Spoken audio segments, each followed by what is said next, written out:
जय हिंद दोस्तों। तो जो पिछला क्लास था या जो प्रीवियस वीडियो था या फिर जो मोशन इन स्ट्रेट लाइन का फर्स्ट क्लास था, उसमें हम लोगों ने सिर्फ कुछ इंट्रोडक्टरी जो कॉन्सेप्ट था और जो कुछ इंट्रोडक्टरी पार्ट था उसी को ही डिस्कशन किया था। ठीक है। और आज से हम लोग मोशन इन स्ट्रेट लाइन का एकदम अच्छे से पढ़ना स्टार्ट करेंगे। ठीक है। कोई डिस्टर्बेंस नहीं है, कुछ भी नहीं है। आसपास के जितने भी डिस्टर्बेंसेस है, जो भी डिस्ट्रैक्टिंग चीजें हैं, सबको ऑफ करो। रिगोरियसली पढ़ाई होगा अभी से। ठीक है। पढ़ाई रिगोरियसली होगा, यानी आपको भी सीरियस होना पड़ेगा। ठीक है। मैं भी सीरियस हूं, आप भी थोड़ा सा सीरियस हो जाओ। चलो देखते हैं आगे क्या क्या होता है। ठीक है। तो आ जाओ, हेडिंग लगा लो आज पहले से। Variables in motion in one dimension. कौन से वेरिएबल्स आते हैं? वेरिएबल यानी कौन कौन से फंक्शंस आते हैं, कौन कौन से वेरिएबल्स आते हैं, किन किन को हमको कैलकुलेट वगैरह करना पड़ेगा। इन्हीं को हम लोग क्या कहते हैं? इन्हीं को हम लोग वेरिएबल के नाम से जानते हैं। ठीक है बात। चलो, पहला वेरिएबल जो आता है वो होता है एक्चुअली पोजीशन। पहला वेरिएबल क्या होता है?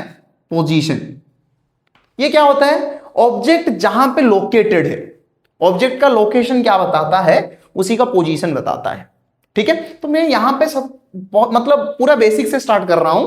पोजीशन यहां पे मैं लिख रहा हूं, इट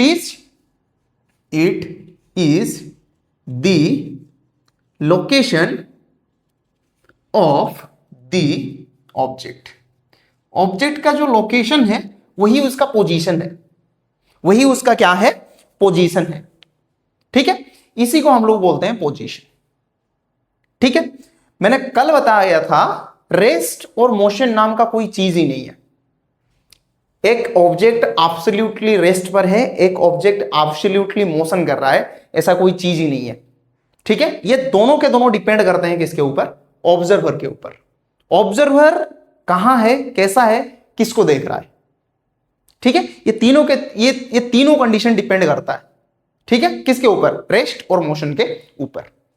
अच्छा, अभी जो हमारा नेक्स्ट वेरिएबल है, यहां से चीजें स्टार्ट होते हैं, जो कि है डिस्टेंस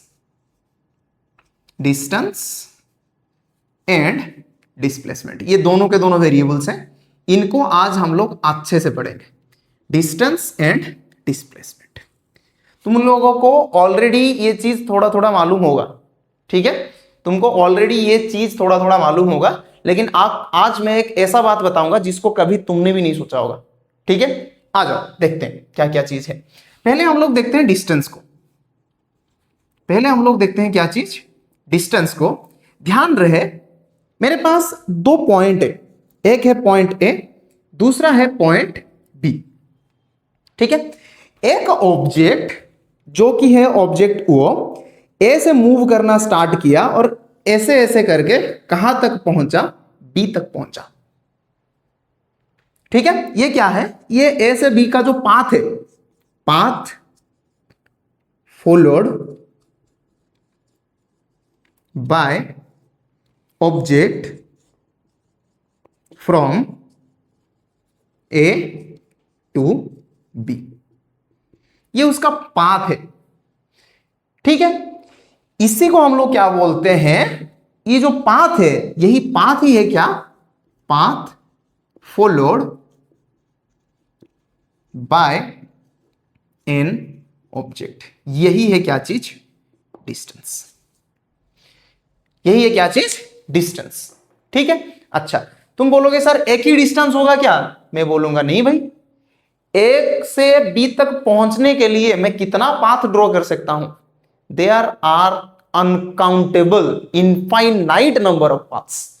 यानी मैं ए से बी ऐसे भी पहुंच सकता हूं, कुछ ऐसे ऐसे करके भी पहुंच सकता हूं भाई, ऐसे करके भी पहुंच सकता हूं, यहां से नीचे जाके ऐसे करके ऐसे भी जाके पहुंच सकता हूं।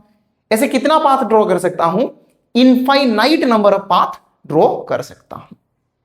ठीक है। अच्छा, तो डिस्टेंस एक्चुअली क्या है? Path followed by the object, by an object.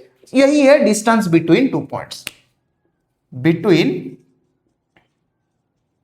To points. यही है डिस्टेंस बिटवीन टू पॉइंट्स। ठीक है, अच्छा फिर एक और चीज देखते हैं। तुम्हें यह भी पता होगा कि ये एक स्केलर क्वांटिटी होता है। डिस्टेंस एक क्या क्वांटिटी होता है? It is a scalar quantity होता है। It is a scalar quantity. तो ध्यान रहे इसका डायरेक्शन नहीं होगा, ये एक स्केलर क्वांटिटी होता है। ठीक है बात? अच्छा, डिस्टेंस किसके ऊपर डिपेंड करता है? डिस्टेंस डिपेंड करता है ऑब्जेक्ट कौन से पाथ में एक पॉइंट से दूसरे पॉइंट तक गया है। यानी अगर ये ब्लैक कलर पाथ फॉलो करके गया है तो यहां पे डिस्टेंस थोड़ा सा कम होगा। अगर ये ब्लू कलर पैटर्न फॉलो किया है तो वहां पे डिस्टेंस थोड़ा सा ज्यादा ही होगा। ठीक है, तो इसको एक और पॉइंट डालकर हम लोग लिख लेते हैं। क्या लिखना है हमको? It depends on the path. It depends on the path. ये पाथ के ऊपर डिपेंड करता है, यानी किस पाथ में ऑब्जेक्ट एक पॉइंट से दूसरे पॉइंट तक गया है। ठीक है, अच्छा ये बताओ, ये कभी डिक्रीजिंग होगा क्या? ये कभी भी डिक्रीजिंग नहीं होगा। तुम बोलोगे सर मैं ए से आऊंगा बी तक, फिर बी से चला जाऊंगा ए तक, तब तो भाई तुम एक पाथ में गए दूसरे पाथ में आए, ये तो स्केलर क्वांटिटी है, तो दोनों के दोनों तो ऐड हो जाएंगे भाई। यानी डिस्टेंस कभी टाइम के हिसाब से, समय के हिसाब से डिक्रीज नहीं होता। ठीक है, इसको अगर मैं यहां पे लिखूं तो क्या लिखूंगा? It never decreases with time. ये टाइम के हिसाब से डिक्रीज नहीं करता है, हमेशा इंक्रीज करता है। ये हमेशा इंक्रीज करेगा, या तो जीरो रहेगा नहीं तो इंक्रीज करेगा। टाइम के हिसाब से कभी डिक्रीज नहीं हो गया, यानी डिस्टेंस कभी भी नेगेटिव नहीं हो सकता। यहां पे एक दूसरा पॉइंट लिख लेते हैं, distance can not be negative. It can not be negative. हाँ, जीरो हो सकता है, हाँ हो सकता है। मैं पूछूं ए से ए पॉइंट तक का डिस्टेंस क्या है, मैं भाई वहीं पे खड़ा हूं, तो मेरा डिस्टेंस, मैं जो डिस्टेंस तय किया, तो भाई मैं तो ऑलरेडी सॉरी मैं तो ऑलरेडी ए पॉइंट पे खड़ा हूं, तो डिस्टेंस कैसे तय किया मैंने? तो डिस्टेंस तो जीरो भी हो सकता है, लेकिन हाँ नेगेटिव कभी नहीं हो सकता, कभी भी नेगेटिव नहीं हो सकता। ठीक है, अच्छा तीसरे नेक्स्ट पॉइंट पे आते हैं। डिस्टेंस क्या है एक्चुअली? डिस्टेंस एक लेंथ है, यानी इसका जो डायमेंशन आएगा, जो डिस्टेंस का डायमेंशन आएगा वो आएगा actually m0 l1 t to the power 0। इसका जो डायमेंशन है वो लेंथ के डायमेंशन के हिसाब से ही होता है। ठीक है, अलग अलग नहीं होता, डिस्टेंस के हिसाब से ही होता है, सॉरी लेंथ का डायमेंशन के साथ सेम ही होता है। ठीक है अच्छा, सिस्टम ऑफ यूनिट एक लिख लेते हैं भाई। डिस्टेंस जो है इसका एसआई सिस्टम में यूनिट क्या होगा? मीटर। यही एमकेएस सिस्टम में भी है। सीजीएस में क्या होगा? सीजीएस में होगा सेंटीमीटर, सीएम बोलते हैं। और एफपीएस में क्या होगा? एफपीएस में होगा फुट, एफपीएस। ठीक है, तो डिस्टेंस एक स्केलर क्वांटिटी है, ये पाथ पर डिपेंड करता है। ध्यान रहे, it never decreases with time, ये कभी भी टाइम के साथ डिक्रीज नहीं करेगा। ठीक है, ये चीजें याद रखना, क्योंकि यही सब चीजें जब हम लोग ग्राफ वगैरह पढ़ेंगे ना इस चैप्टर में, तब काम में आएंगे भाई। ठीक है, ध्यान रहे, distance never decreases with time, ये चीज, distance can not be negative. ये जो मैंने यहां पे दोनों स्टार ड्रॉ किया है ना, ये यूज होंगे, यूजफुल इन स्टडिंग ग्राफ। ये ग्राफ जब हम लोग पढ़ेंगे तभी ये दोनों चीजें वहां पे यूज होंगे। ठीक है, तो इन दोनों को थोड़ा सा ध्यान में रखना। ठीक है, तो ये गया पूरा का पूरा डिस्टेंस। ठीक है, लिख लो इतना, वीडियो को पॉज करके लिख लो, मैं थोड़ा सा साइड हट जाता हूं। लो, हट गया पूरा का पूरा साइड, लिख लो, पॉज करके वीडियो को अच्छे से लिख लो। आज से एकदम पढ़ाई स्टार्ट हो गया फिजिक्स का, और अटेंडेंस हर रोज आके देना, ठीक है। कमेंट में यस सर लिखना, वीडियो देखने के बाद yes sir yes sir yes sir लिखना। मैं देखूंगा कितना वीडियो कितने लोगों तक कंटेंट पहुंच पा रहा है कि नहीं, ठीक है। लो साइड हो गया पूरा, लिख लो। रिकॉर्डिंग अच्छे से चल रहा है, चलो। डिस्टेंस हो गया, डिस्टेंस हो गया यहां पे। अभी डिस्प्लेसमेंट में चलते हैं। अभी जो नेक्स्ट कंटेंट है हमारा, जो नेक्स्ट वेरिएबल आता है, ध्यान से देखो। ये एक वेरिएबल गया पोजीशन, दूसरा वेरिएबल गया डिस्टेंस, तीसरा वेरिएबल आएगा डिस्प्लेसमेंट। ये वेरिएबल्स होते हैं, यानी इन वेरिएबल को लेके हम लोगों को आगे जाके इक्वेशन भी बनाना है, जिसको हम लोग बोलते हैं इक्वेशंस ऑफ मोशन, ठीक है। चलो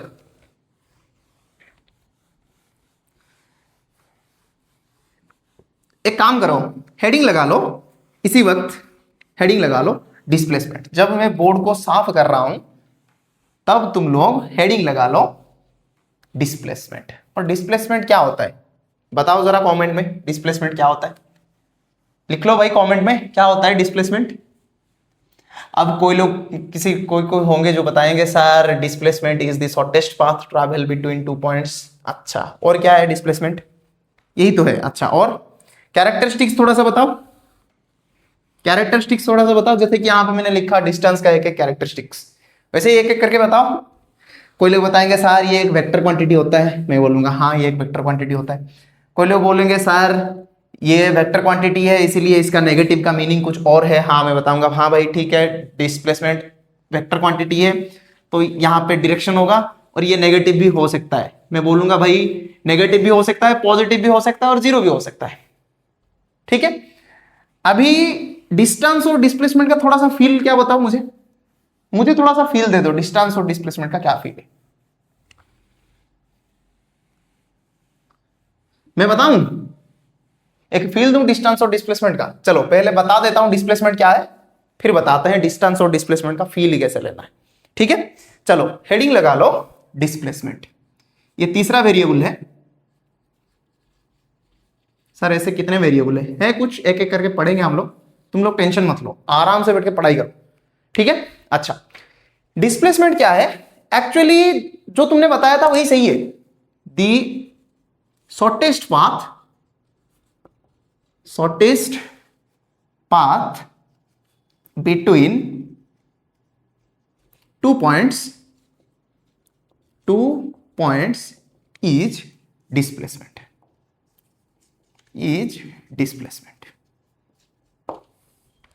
ठीक है। ये जो शॉर्टेस्ट पाथ ट्रैवल्ड है, मतलब जितना शॉर्ट हो सकता है उतना शॉर्टेस्ट अगर बन जाए तो ये बनेगा क्या चीज? 2 पॉइंट्स इज डिस्प्लेसमेंट। समझते हैं इसको, थोड़ा सा फील लेते हैं, थोड़ा सा हम लोग फील लेते हैं इसको, थोड़ा सा फील करते हैं ये क्या चीज है। ध्यान से देखो, इसको मैंने नाम दे दिया पॉइंट ए, इसको नाम दे दिया पॉइंट बी, ठीक है। एक्चुअली क्या है मैं बताता हूं तुमको। ये एक ग्राउंड है, मान लो ये पूरा एक ग्राउंड है और तुम यहां पे पॉइंट ए पर खड़े हो। तुम्हारा छोटा भाई या छोटा बहन आके तुमको बोला भाई चलना घर जाना है, भाई चलना घर जाना है, तो तुम उसको बोलोगे हाँ आता हूं। और तुम ऐसे ऐसे करके किसी दूसरे दोस्त के पास गए, फिर ऐसे घूम गए, फिर दूसरे के पास गए, फिर ऐसे आके ऐसे चलोगे। ये तुम्हारा डिस्टेंस ट्रैवल्ड है।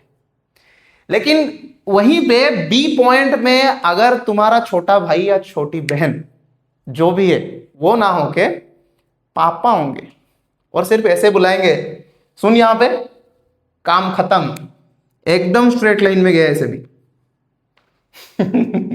और ध्यान रहे इस डायरेक्शन में जा रहे हो, डायरेक्शन चेंज नहीं होता है, एक ही डायरेक्शन में। क्यों भाई? पापा का भोकाल अलग है भाई, पापा का भोकाल ही अलग होता है। तो उन्होंने बुला लिया तो एकदम स्ट्रेट, बीच में गड्ढा वड्ढा जो भी आएगा छोड़ो भाई, तेल लेने गए सब। यही एक्चुअली होता है क्या चीज? डिस्प्लेसमेंट। यही क्या होता है? डिस्प्लेसमेंट। और ध्यान रहे मैंने यहां पे एक डायरेक्शन दिया है ए टू बी, यानी डिस्प्लेसमेंट एक कौन सा क्वांटिटी है? डिस्प्लेसमेंट एक वेक्टर क्वांटिटी है पापा का भोकाल ही अलग होता है, एक बार में बुलाया भाई, यहां तक यहां पहुंचने में 2 सेकंड नहीं लगेगा।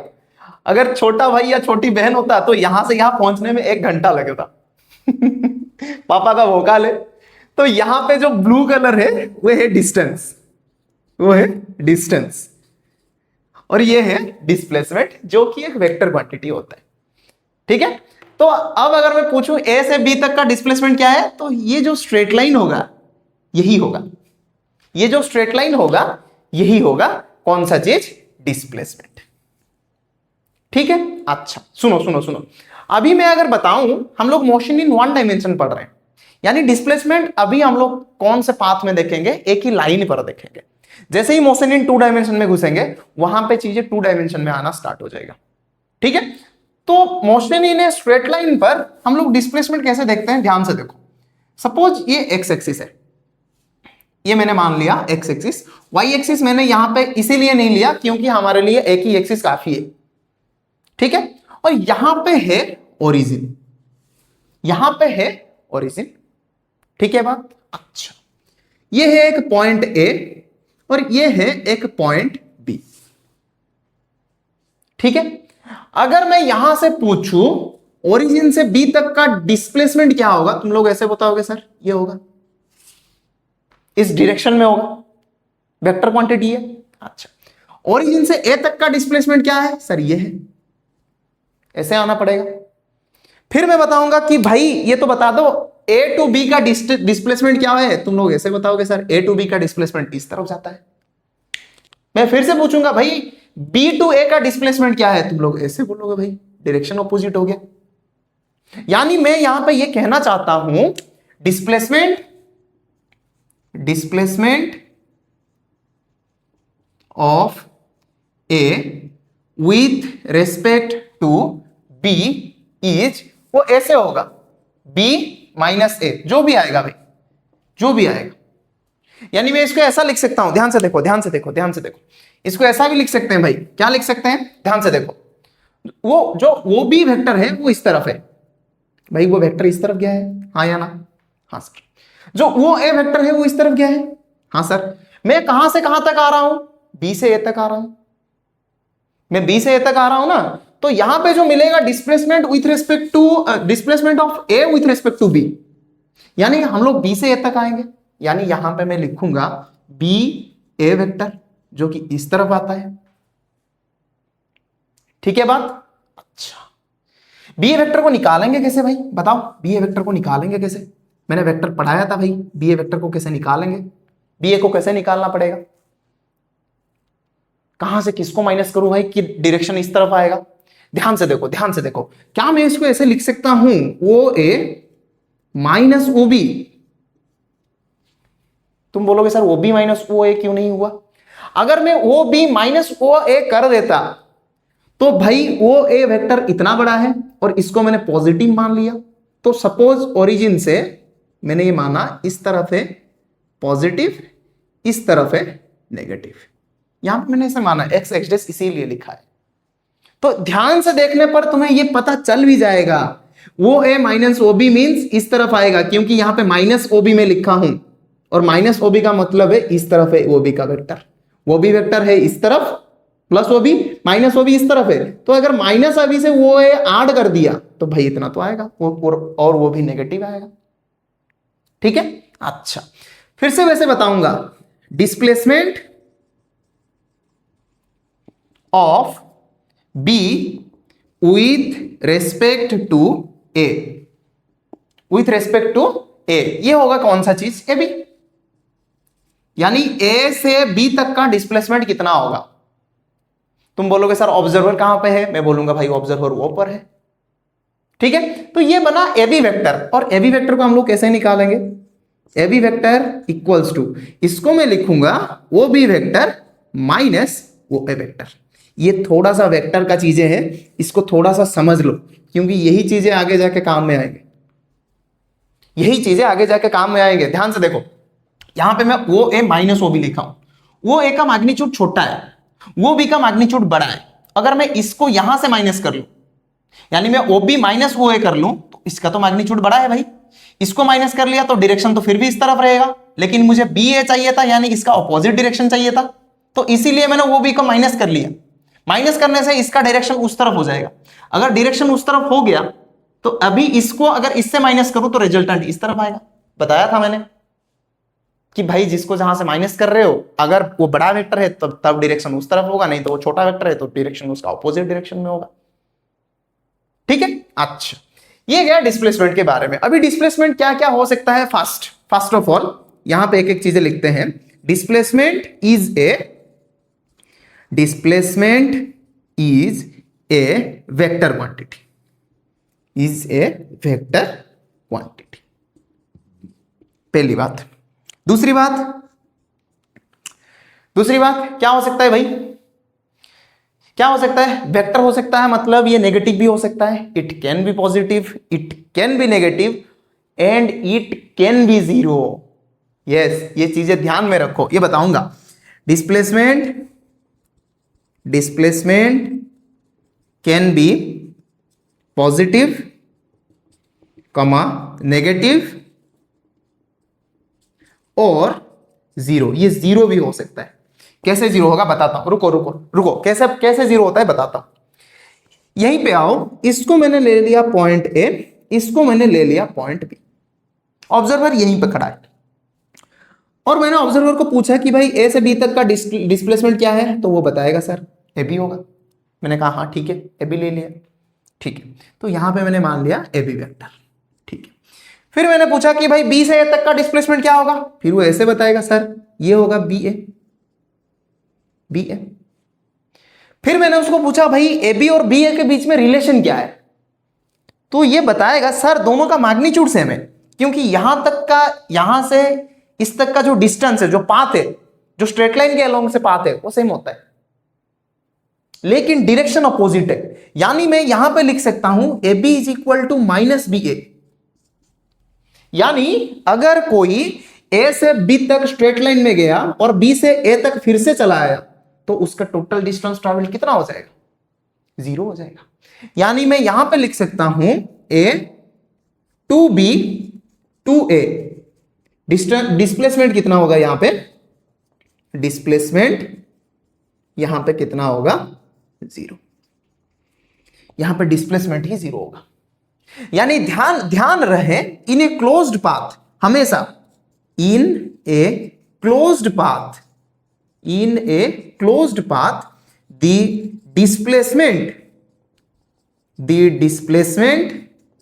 Of an object is zero. यानी ए से बी तक गया, फिर बी से ए तक आया, यहां पे डिस्प्लेसमेंट जीरो हो जाएगा, डिस्टेंस जीरो नहीं होगा, क्योंकि डिस्टेंस डायरेक्शन ही नहीं है, डिस्टेंस एक वेक्टर ही नहीं है, डिस्टेंस एक स्केलर क्वांटिटी होता है। और डिस्टेंस क्या होगा भाई, A to B plus B to A, यानी 2a भी लिख लो या फिर 2ba लिख लो। तो ये चीज ध्यान रखना है, in a closed path the displacement of an object is always zero. ठीक है, अच्छा यहां पे ये चीज लिख लिया, फिर से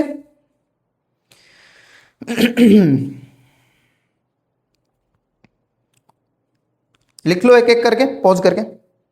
अच्छा मैं साइड से हट जाऊं, लो साइड से हट गया, लो हट गया साइड से, लिख लो पॉज करके।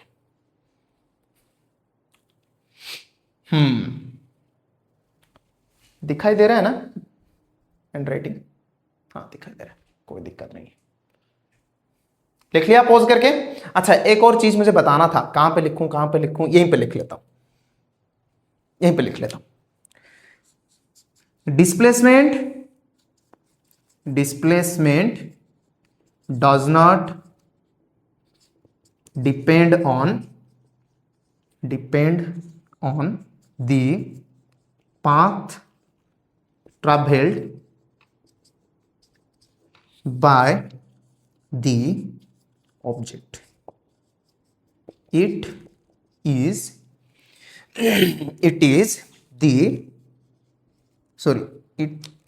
depends on it depends on the initial and final points, the initial and final position।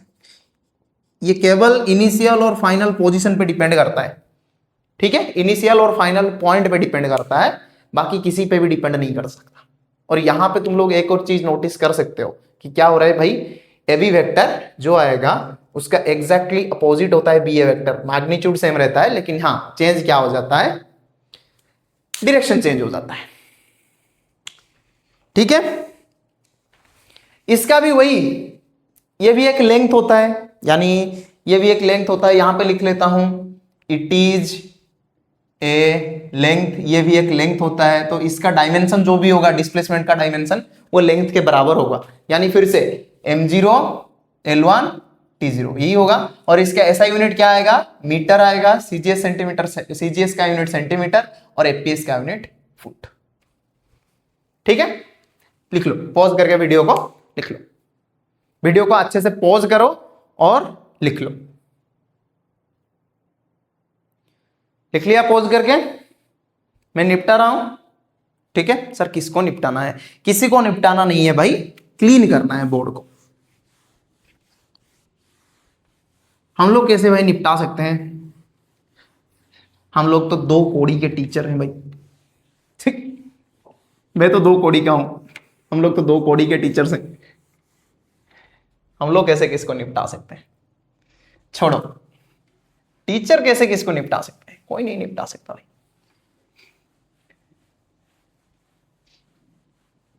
अभी क्वेश्चंस पे आते हैं भाई, बहुत सारा क्वेश्चंस भी करना है, डिस्टेंस और डिस्प्लेसमेंट का एक एक करके क्वेश्चंस वगैरह करते हैं, फिर देखते हैं क्या चीज निकलता है और क्या चीज करना है भाई, कहां तक जा पाते हैं देखते हैं। हाँ, यहाँ पे वो टेबल है जहाँ पे मेरा नोट्स वर्ड्स वगैरह है, नोट्स है, किताबें हैं, किताबें यानी पीओक्यू का बुक है।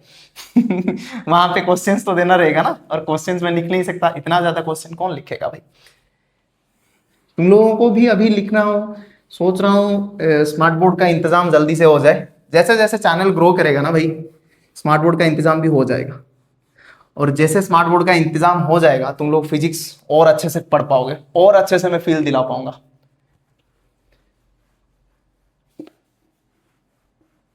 चलो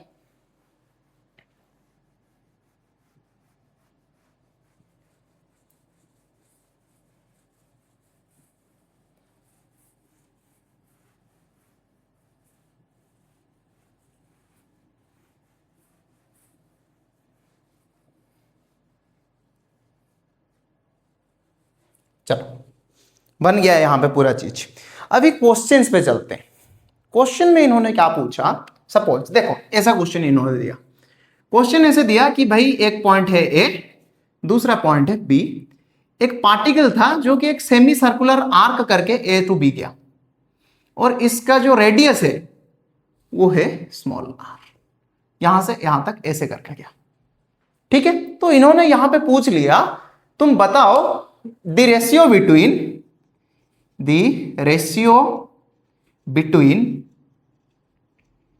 डिस्टेंस डिवाइडेड बाय डिस्प्लेसमेंट, इसका रेशियो बताओ।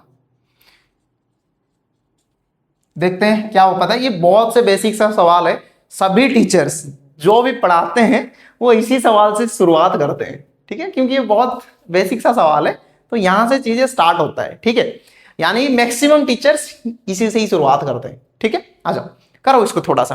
Ratio between distance and displacement कैसे निकालोगे भाई, गलती कर दिया है कि इसको ब्लू में लिखना था, छोड़ो आंसर को ही ब्लू में लिख लेता हूं, क्योंकि तुम लोग कंफ्यूज हो जाते हो कि सर कौन सा क्वेश्चन है कौन सा आंसर है, तो इसीलिए मैंने ब्लू कलर में क्वेश्चन लिखता हूं और ब्लैक कलर में क्या चीज लिखता हूं, आंसर्स लिखता हूं। ठीक है, यहां पे थोड़ा सा उल्टा कर लेते हैं। आ जाओ, डिस्टेंस एक्चुअली क्या है, जो ऑब्जेक्ट यहां से यहां तक गया है वही है डिस्टेंस, और मैंने ये बताया एक सेमी सर्कुलर आर्क है, यानी मैं इसको लिख सकता हूं distance between A B is, ये होगा पाई आर, होगा कि नहीं, पाई आर ही होगा। क्यों होगा, क्योंकि भाई अगर पूरा सर्कुलर आर्क होता, पूरा अगर सर्किल होता तब बनता 2 पाई आर, और यहां पे क्या है सेमी सर्कुलर है, तो यहां पे जो डिस्टेंस बनेगा वो बनेगा पाई आर। अच्छा, डिस्प्लेसमेंट क्या बनेगा, डिस्प्लेसमेंट ध्यान से देखो, हम कहां से कहां तक गए हैं भाई, ए टू बी गए हैं, तो यहां पे जो शॉर्टेड डिस्टेंस बन रहा है वो तो भाई एक स्ट्रेट लाइन बन रहा है, और ये स्ट्रेट लाइन, ये जो सेमी सर्कुलर आर्क है इसका डायमीटर है, यानी ये जो डिस्प्लेसमेंट बनेगा ये बनेगा 2r, और यहां पे तुमको लिखना पड़ेगा फ्रॉम ए टू बी, क्योंकि ये एक वेक्टर क्वांटिटी है तो डायरेक्शन लिखना पड़ेगा। तुम बोलोगे सर ऐसे ही डायरेक्शन लिखेंगे, motion in a straight line में हम लोग ऐसे ही डायरेक्शन लिख के चलेंगे। यहां पे वो जो वेक्टर क्वांटिटी आता है आई के प्लस जे के प्लस के वगैरह, ये चीजें कंपोनेंट वाला चीज यहां पे नहीं आएगा, वो मोशन इन 2 डायमेंशन में आएगा। ठीक है, तो यहां पे इसको देख लो थोड़ा सा। ठीक है, अच्छा अगर मैं इसी क्वेश्चन को थोड़ा सा मॉडिफाई करके ऐसे दे दूं कि भाई एक सर्कल है, यहां पे मैंने पॉइंट्स दे दिया, डिवाइड कर दिया इसको अच्छे से, ये आर है, ये है पॉइंट पी, ये है पॉइंट क्यू। तो यहां से एक ऑब्जेक्ट ऐसे चलता है पी क्यू, इसको दे दिया मैंने कैपिटल आर, इसको बता दिया कैपिटल एस। ठीक है, तो यहां से एक ऑब्जेक्ट पी से निकलता हुआ क्यू तक आया। ठीक है, तो इन्होंने फिर से वही पूछा, रेशियो कौन सा रेशियो भाई? Distance divided by displacement.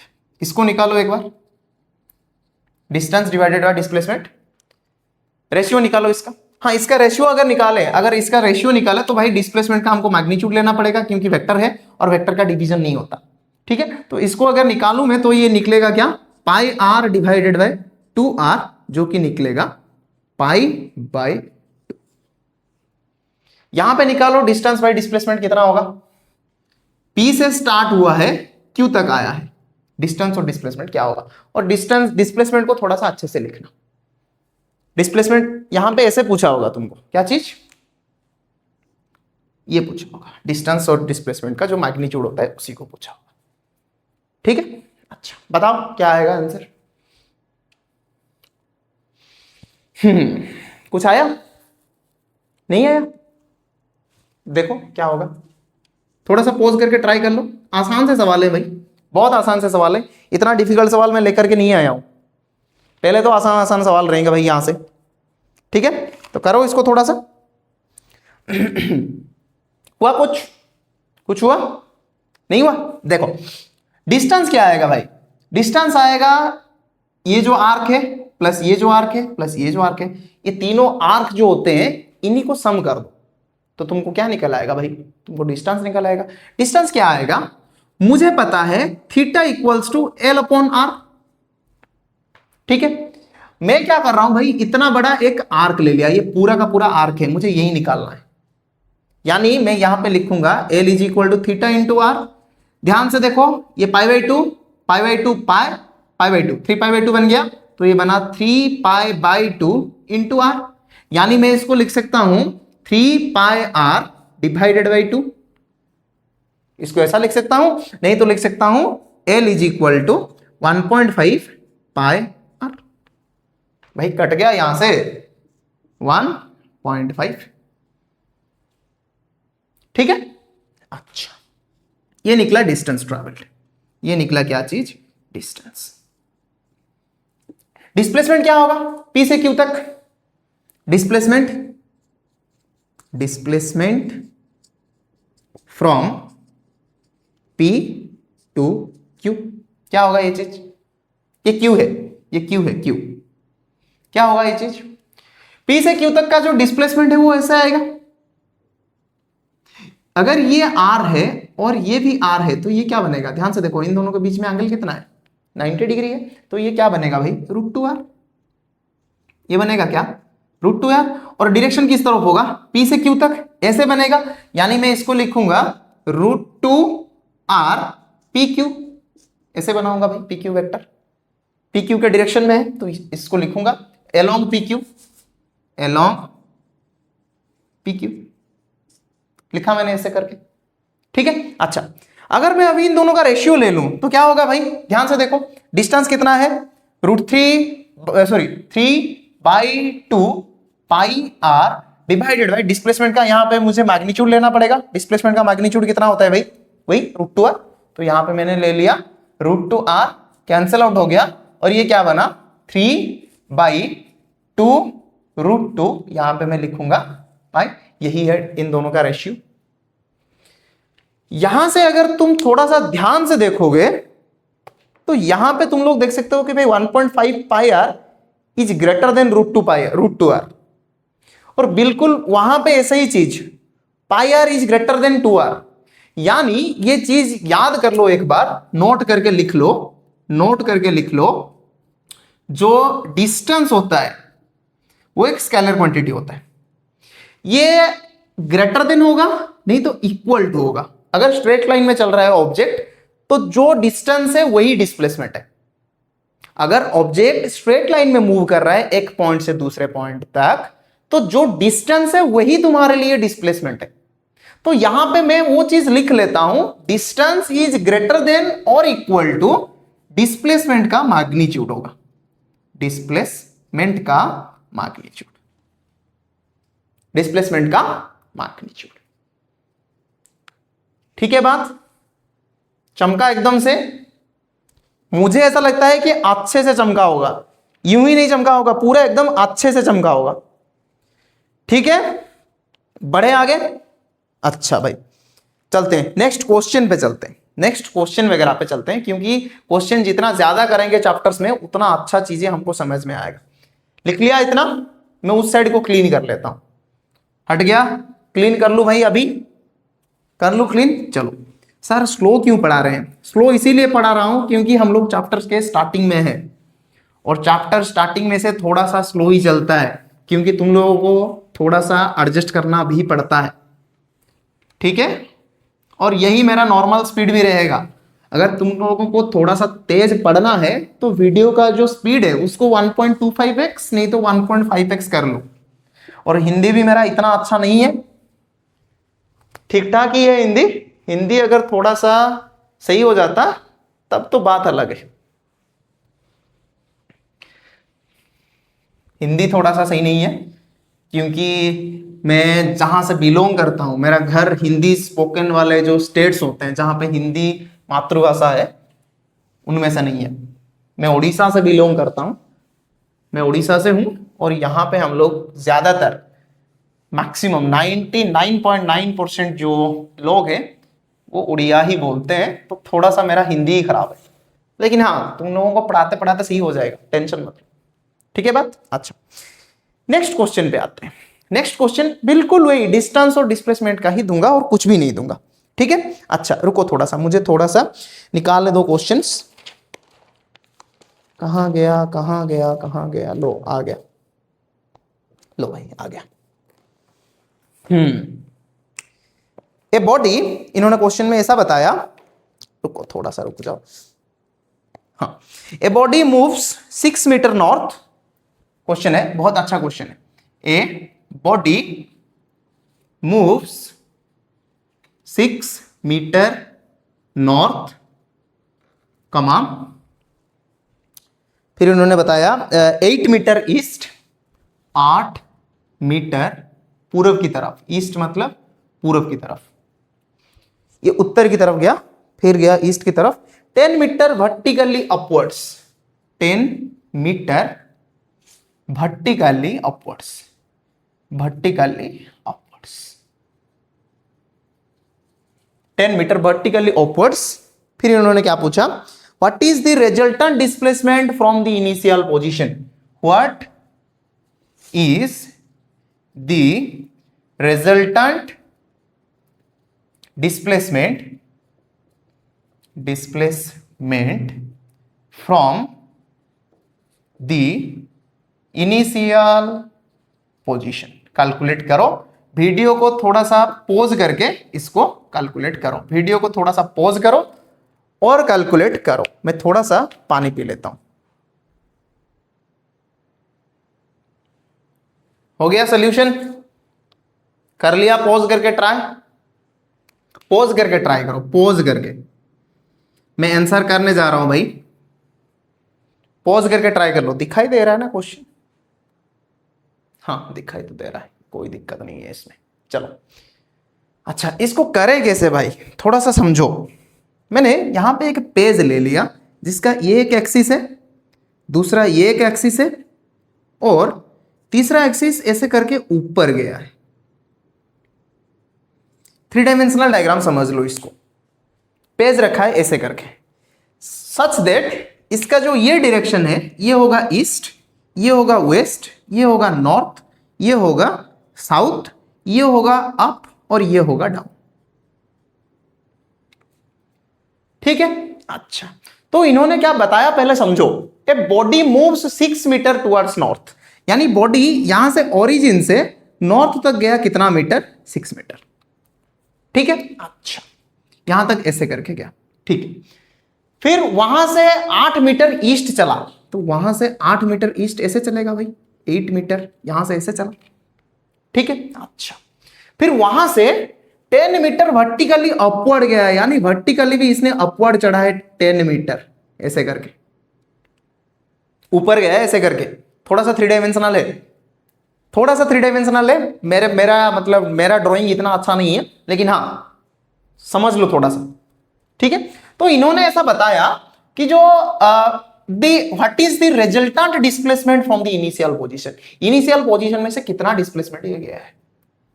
तो भाई ध्यान से देखो, अगर इसको मैंने मान लिया पॉइंट ओ, इसको नाम दे दिया ए, इसको नाम दे दिया बी, इसको नाम दे दिया सी, तो ओरिजिन से बी तक का जो डिस्प्लेसमेंट है वो ऐसे ऐसे जाएगा करके। ठीक है, और ये कितना होगा, ये राइट एंगल ट्रायंगल होता है, 8 6 ये 10 बनेगा भाई। 6 का स्क्वायर प्लस 8 का स्क्वायर का रूट ओवर, इन दोनों का एंगल, बीच में एंगल यही है, तो यहां पे जो हाइपोटेनियस फॉर्म होगा वो 10 ही होगा। ठीक है, अच्छा ध्यान से देखो यहां पे क्या हुआ है, ईस्ट की तरफ ऐसे गया है और ऐसे ऊपर गया है फिर से 10 मीटर ऐसे ऐसे, ये ओरिजिन है, यहां से ऐसे गया है फिर वहां से 10 मीटर ऊपर तक गया है, फिर से भाई ये होगा रिजल्टेंट डिस्प्लेसमेंट। यानी मुझे डिस्प्लेसमेंट के लिए ये वेक्टर निकालना पड़ेगा, ये वेक्टर नहीं, ये वाला इसका मैग्नीट्यूड निकालना पड़ेगा। ये क्या निकलेगा भाई, ये है 10, ये है 10, इन दोनों के बीच में एंगल है 90 डिग्री, तो ये बनेगा 10√2। ये बनेगा क्या चीज, 10√2। यही होगा तुम्हारे लिए आंसर, 10√2 मीटर। यानी मैं यहां पे लिखूंगा displacement from O to C is 10√2 metre. और ध्यान रहे ये अलोंग वो सी रहेगा, ये वेक्टर होता है तो इसका डायरेक्शन O to C रहेगा ऐसे करके। ठीक है बात, ओके। अच्छा इसको थोड़ा सा और एक चीज फील करने के लिए मैं एक और ऐसे भी बता देता हूं, ध्यान से देखो, ध्यान से देखो। इसको समझाने के लिए मैं एक और चीज तुमको समझाता हूं, ध्यान से देखो। एक और चीज यहां पे ध्यान से देख लो, नोट करके एक और चीज यहां से लिखना है आपको। सपोज ये एक स्क्वायर है मेरे लिए, 2 डायमेंशनल है, ये एक स्क्वायर है, ए बी सी डी, ये भी ए है और ये भी ए है। एक ऑब्जेक्ट ए टू बी आया फिर बी टू सी गया, अगर इन्होंने पूछा ए टू सी तक का डिस्प्लेसमेंट क्या है, तो ये बनेगा क्या चीज, √2a। ठीक है, अगर मैं इस स्क्वायर को थोड़ा सा एक्सटेंड करके एक क्यूब बना दूं, थोड़ा सा एक्सटेंड करके इसको एक क्यूब बना डालूं, तो ये क्या चीज बनेगा भाई, ये तो ऐसे बनेगा, ये ऐसे बनेगा, ये भी ए है, ये भी ए है, ये भी ए है।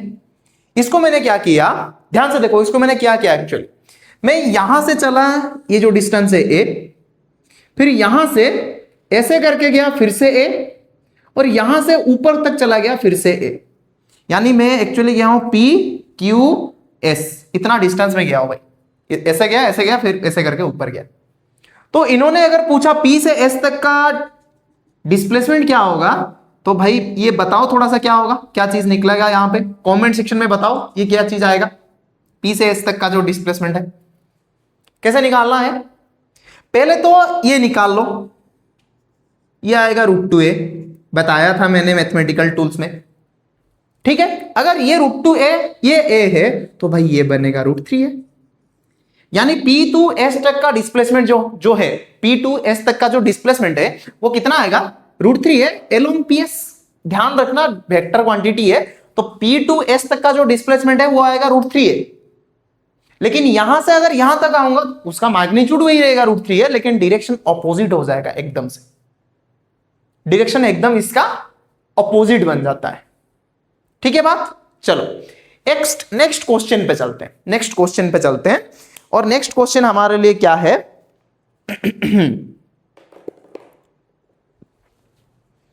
हो गया, इतना हो गया।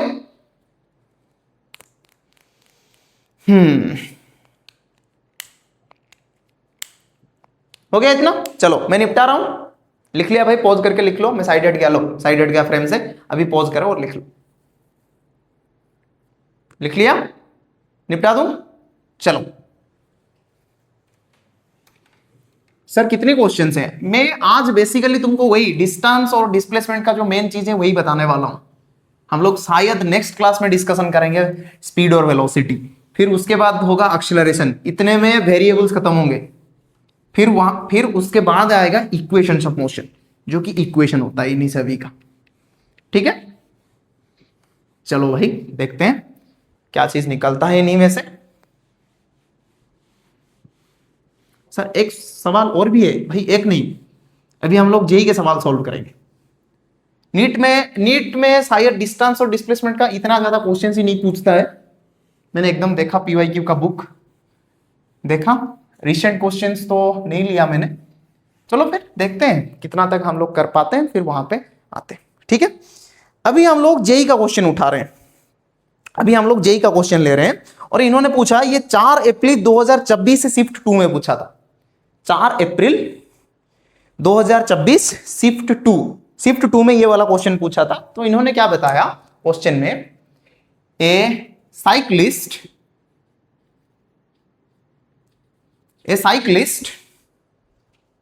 starts from the point P, starts from the point P of a circular ground of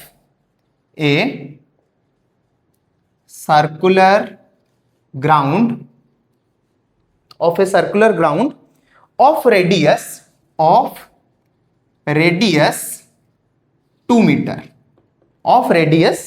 2 kilometre इन्होंने दिया, 2 kilometre, and travels along its circumference,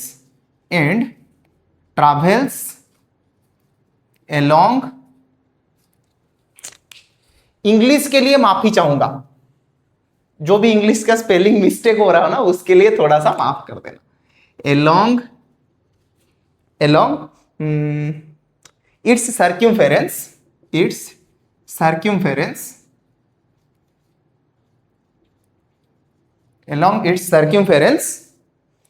2 point S, the displacement of a cyclist is, the displacement of a cyclist is, circle दिया इन्होंने ऐसा, ये बताया, यहां से ऐसे लाइन खींच दिया, ये बताया P Q R S, ये था इसका सेंटर। ऑप्शन इन्होंने दिया, 4 ऑप्शन दिया हमको, 4 ऑप्शन इन्होंने हमको दिया 6 किलोमीटर, रूट 8 किलोमीटर। आसान से सवाल पूछते हैं जेई वाले, अभी एडवांस में सिर्फ बच्चों का जान ले लेते हैं भाई। जेई इतना भी टफ नहीं है जैसा तुमको लगता है, इतना भी टफ नहीं है। अगर अच्छे से पढ़ाई करोगे तो जेई मेन तुम्हारा बहुत खुशी से निकल जाएगा भाई। देख रहा हो ना, ये वाला क्वेश्चन मैंने बता के गया, वो P2S ऐसा मोशन किया है उसने, क्वेश्चन में ऐसा दिया है ना, हाँ ऐसा गया है P2S। बताओ इसका आंसर क्या होगा, बताओ क्या आएगा आंसर भाई? ऑलरेडी, अच्छा पॉज करके थोड़ा ट्राई करो। मैं क्यों करूं भाई, थोड़ा सा पॉज करके ट्राई करो। मैं तो बताने वाला था अभी, मैं तो भाई बता देता, अभी के अभी बता देता तो फिर काम खत्म। हुआ यहां पे कुछ नहीं हुआ? देखो ध्यान से, ये होता है इसका रेडियस, ये भी है रेडियस, ये तीनों के तीनों रेडियस है। जो डिस्टेंस ट्रैवल्ड है वो है एक्चुअली यहां से यहां तक, लेकिन हमको ये नहीं पूछा, हमको डिस्प्लेसमेंट पूछा है। डिस्प्लेसमेंट क्या है भाई? P2S ऐसे जाएगा, ये है R, ये है R, तो मैंने बताया था ये बनेगा √2R, यानी मैं इसको कह सकता हूं R² प्लस R² का √ओवर, और R हमारे पास में कितना है 2 किलोमीटर है, तो यहां पे मैं कर सकता हूं 2 का स्क्वायर प्लस 2 का स्क्वायर का रूट ओवर, यानी ये बना 4, ये बना 4, सॉरी ये बना फिर से 4, तो 4 प्लस 4 कितने बन जाते हैं भाई? 4 प्लस 4 बन जाते हैं 400 बन जाते हैं। 4 प्लस 4, 4 प्लस 4 बन जाते हैं 400, तो यहाँ पे 400 का रूट ओवर आएगा। यहाँ पे क्या लिखा है सर? आलू लिखा है, आलू का रूट ओवर, 8 का रूट ओवर आएगा आंसर, √8 आएगा आंसर, ऑप्शन बी। ठीक है? अरे भाई मजाक कर रहा था, सीरियसली मत लेना। कोई बच्चे होते हैं जो कि ऐसे सीरियसली ले लेते कि सर आपने 2 का स्क्वायर प्लस 2 का स्क्वायर को 400 कैसे लिख दिया, लिखा 400। सीरियसली मत लेना, मजाक करके पढ़ने में मजा आता है, लेकिन हाँ जब जेई का क्वेश्चन सोल्व कर रहे हो तब मजाक थोड़ी है, मजाक में मत लेना भाई। देखो चैलेंजिंग तो है, लेकिन चैलेंज को एक्सेप्ट करना सीखो, क्योंकि अगर तुमने चैलेंज को एक्सेप्ट करना अभी नहीं सीखा तो आगे लाइफ में जाके दिक्कत में पड़ोगे। लाइफ इतना तुम्हारा टेस्ट लेगा, और ये टेस्ट तो फिर भी तुम लोग पास कर जाओगे, या फिर फेल हो गए तो दूसरे कुछ चले जाओगे कि हाँ भाई एक एग्जाम में फेल हो गया तो दूसरे एग्जाम में जाके प्राइवेट यूनिवर्सिटी में जाकर एडमिशन ले लिया। लाइफ में ऐसा नहीं होता भाई, फेल हो गए फिर से ट्राई करोगे, फेल हो गए फिर से ट्राई करोगे। लाइफ अपॉर्चुनिटी तुमको देता रहेगा, जैसे कि मुझे एक अपॉर्चुनिटी मिला है तुमको पढ़ाने के लिए, जैसे मुझे एक अपॉर्चुनिटी मिला है तुम लोगों को पढ़ाने के लिए। ठीक है? And I am very happy, I am glad that like you guys have trusted me. Okay चलो नेक्स्ट क्वेश्चन पे चलते हैं। भाई जेई का इतना मोटा किताब आता है पीवाईक्यू का, इतना मोटा किताब आता है जेई का पीवाईक्यू का। चलो फिर इन्होंने एक क्वेश्चन क्या पूछा यहाँ पे, ये पूछा 25 जुलाई 2022। ये क्वेश्चन जो इन्होंने ऐसा पूछा 25 जुलाई 2022 शिफ्ट 1 में पूछा था, ये भी जेई का सवाल है। ये वाला जो क्वेश्चन अभी मैं लिखूंगा ये भी जेई का सवाल है। इन्होंने पूछा a person moved from A to B, a person moved from A to B on a circular path, एक सर्कुलर पाथ में फिर से मोशन हुआ, circular path as shown in figure. अच्छा फिर इन्होंने क्या पूछा, if the distance travelled by him is 60 kilometre, if the distance travelled by him is 60 kilometres, 60 kilometres, अच्छा 60 किलोमीटर नहीं 60 मीटर्स, 60 मीटर बता रखा है, 60 meters, then the magnitude of displacement would be, then the magnitude of displacement would be, option इन्होंने दिया, मैं diagram भी कर देता हूं, आप लोगों का टेंशन लेने का बात ही नहीं है। ऑप्शन इन्होंने क्या बताया, 42 मीटर, 42 मीटर, 47 मीटर, 47 मीटर, रुको थोड़ा सा, 42 मीटर, 47 मीटर, 42, 47, 19 मीटर, और लास्ट वाले ऑप्शन में इन्होंने दिया 40 मीटर। डायग्राम कैसा बताया इन्होंने, ऐसा बताया। अंडा बन गया, छोड़ो चलेगा। अंडा बन गया सर, संडे को तो हमारे तो यहाँ चिकन होता है, और कोई कोई ऐसा होगा सर हमारे यहाँ मटन होता है, और कोई कोई भी घास फूस खाने वाला इंसान होंगे बताए सर हमारे घर में नॉनवेज नहीं होता है। ठीक है? Given cos 135 degree equals to -0.7, इसको लेके करना है। और इन्होंने इतना सारा डेटा हमको दे दिया। इन्होंने पूछा ए टू बी तक का डिस्प्लेसमेंट बताओ। क्वेश्चन को ध्यान से पढ़ो और ट्राई करो, देखते हैं किसका हो पाता है। जिसका होगा वो मेरी तरफ से एक चॉकलेट लेगा भाई, मैं उसको एक रुपए का पल्स चॉकलेट दूंगा। ठीक है? चलो निपटा रहा हूं, इसको निपटा रहा हूं। ठीक है, इसको लिख लिया। चलो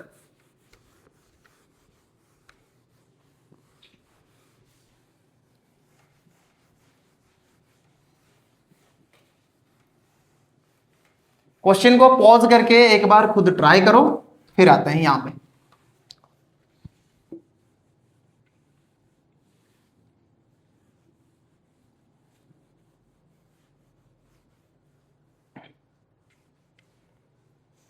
एक बार पॉज करके ट्राई करो, फिर देखते हैं कुछ हुआ नहीं हुआ। मेरे हिसाब से तो हो जाना चाहिए भाई, कुछ तो हो जाना चाहिए। और कितने क्वेश्चन है भाई? नहीं, आज तक इतना ही रहने देते हैं। ये वाला लास्ट क्वेश्चन है आज का। यहां से नेक्स्ट जो चैप्टर, नेक्स्ट जो टॉपिक आएगा स्पीड एंड वेलोसिटी, उसको भी थोड़ा सा देखना है आगे जाके। हुआ कुछ आंसर? आंसर आएगा तुम्हारे लिए 47 मीटर। जिसका भी आंसर 47 आया उसका सही है। कैसे करना है सर? देखो, डिस्प्लेसमेंट जो होता है वो यही होता है, पहले ये बताओ, यही होता है। हाँ, वेक्टर का यूज यहां पे करना पड़ेगा, यहां पे वेक्टर का यूज करना पड़ेगा, तभी हो पाएगा, वरना नहीं हो पाएगा भाई। एक वेक्टर हमने मान लिया इसको, दूसरा वेक्टर मान लिया इसको, ऐसे जाना पड़ेगा भाई। cos 135 पे बताया ना, यहां पे cos 135 है, तो दोनों को वेक्टर मान लो, काम हो जाएगा तुम्हारे लिए। इसको एक वेक्टर और इसको एक वेक्टर मान लो। अब ये चीज निकाल लो कहां से? सर ये तो रेडियस है, ये भी रेडियस है। सर कैसे निकालेंगे? यहां पे इन्होंने बता रखा है भाई, जो डिस्टेंस है ए टू बी तक का कितना है, दिया है भाई सर्कुलर ट्रैक इज 60 मीटर। यानी ए टू बी का जो आर्क है, ए बी का जो ए बी का आर्क है वो है 60 मीटर का। तो यहां पे मैं पुट करूंगा theta equals to L by R. तो आर कितना निकलेगा भाई? L divided by theta. L कितना है? 60 है। थीटा कितना है भाई? 135 डिग्री है। 135 को अगर मैं कन्वर्ट करूं तो ये कितना आएगा? कितना आएगा? 3π/4। तो अगर इसको थोड़ा सा इवालुएट कर लूं तो ये बनेगा 60 इंटू 4 डिवाइडेड बाई 3π। इसको इवालुएट करूं तो ये क्या बनेगा?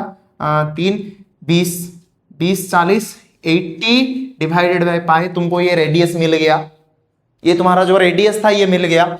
अभी भाई दोनों के दोनों वेक्टर हैं, इनके बीच में एंगल कितना है? 135। तो तुमको तो पता है, ये चीज खुद सॉल्व करो भाई।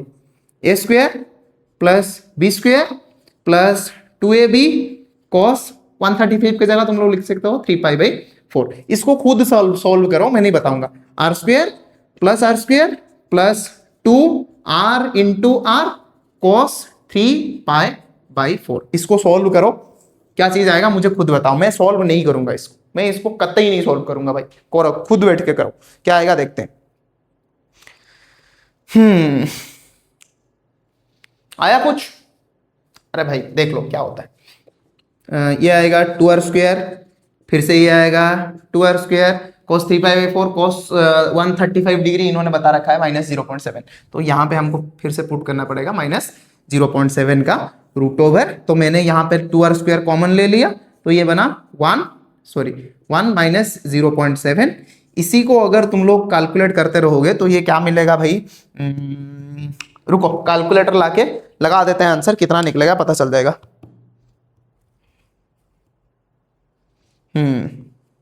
कितना निकलेगा यहां से? यहां पे निकलेगा तुम्हारा आंसर नहीं, कहीं पे गलती हुआ क्या? ओ सॉरी भाई, सॉरी। एक रेडियस इस तरफ जाता है, एक रेडियस इस तरफ है, दूसरा रेडियस इस तरफ है, तो हमको इसको इस तरफ मानना पड़ेगा। तो यहाँ पे a माइनस बी का फॉर्मूला निकलेगा भाई। सॉरी, यहाँ पे a माइनस बी आएगा, माइनस आने से ये प्लस हो जाएगा, ये प्लस हो जाएगा। तुम्हारे लिए इन सब को जो कैलकुलेट करोगे तो तुम्हारे लिए आंसर 47 मीटर रहेगा। ध्यान से रहे, मैंने यहाँ पे एक छोटा सा गलती कर दिया था। मैंने r square plus r square minus 2r square हमको लेना था। क्यों? क्योंकि जो रेडियस वेक्टर है वो एक इस तरफ है, दूसरा इस तरफ है, और जो रिजल्टेंट है वो इस तरफ आता है। ठीक है, तो ये दोनों तो अपोजिट ऑर्डर में है, तो इनको सही ऑर्डर में लाना पड़ेगा। यानी r को इस तरफ शिफ्ट करना पड़ेगा। तो r को अगर मैं इस तरफ शिफ्ट करूं तो ये जो r है ये इस तरफ शिफ्ट होने से -r बन जाएगा।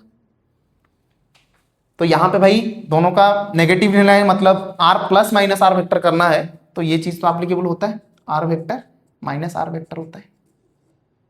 ठीक है, तो यहां पे ऐसे करके ये क्वेश्चन हमने सोल्व कर लिया। ठीक है, बहुत सारे क्वेश्चंस हैं जो भी तुमको भी सोल्व करना है। ठीक है, तुमको तो मतलब ज्यादा क्वेश्चन सोल्व करना है, छोटी मोटी गलतियां मुझसे होता रहता है, सिली मिस्टेक मतलब हो जाता है थोड़ा सा मेरा, तो उसको थोड़ा सा चेक करते रहना।